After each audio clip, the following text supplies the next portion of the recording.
Moi drodzy, już drugi raz znajdujemy się w jakim mieście, Dawidzie? Rzeszów. W Rzeszowie. Udaliśmy się na Daleki Wschód. Drugi raz na zaproszenie G2A. Dopiero przyjechaliśmy i generalnie jak nam się tu będzie przebywało w tym pokoju. Ważne, że dostaliśmy złote monety. My za takie monety pracujemy. Dokładnie, właśnie w takich monetach nam G2A płaci. Krówki z G2A, nie wiem czy one są jakieś specjalnie wzbogacane jakimiś środkami. Mam nadzieję, że żadne zwierzę nie ucierpiało. Nie ucierpiało podczas produkcji. No tradycyjnie, no jak to w hotelu, prawda? No co tu można pokazać? Najważniejsze, czy warunki higieniczne są, no jest, czy grzeje, no na razie jeszcze nie. Szklanki, to chyba jakby ktoś chciał whisky walić już w kiblu, także to się przyda.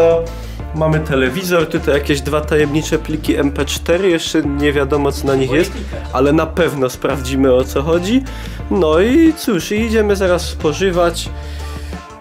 Ale musisz się tak, musisz zakończyć to ujęcie takim, musisz tak się rzucić, tak wiesz, z aparatem tak do tyłu się przechylić. Jesteśmy tutaj znaczeni, żeby nas potem nikt nie pomylił z kim innym.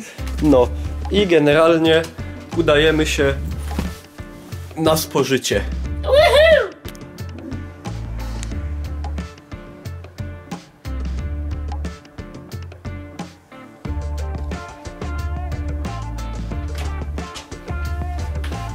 Nasz pokój został skalany. Ja to dupca.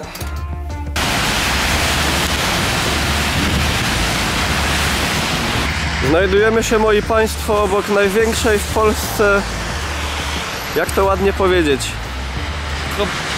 vaginy. Powiem, szkoda słów. Szkoda słów, to jest takie jeszcze nie widzieliście. Jak widzicie, Rzeszów wieczorową porą, a my też szykujemy nasze ubrania wieczorowe. Ja mam tutaj na szczęście krawat w czerwone słonie. Tutaj Dawid Ancuk też z jakimś czerwonym takim, jak to się fachowo nazywa w ogóle? Co? To ta chusteczka. Znaczy to jest chusteczka potocznie, ale to się jakoś nazywa. Nie w każdym wiem, razie, w każdym razie będzie szampańsko. I teraz musisz pokazać magię. Stań naprzeciw lustra. Pokaż jak teraz wyglądasz. Tak. I uwaga, teraz będzie teleportacja.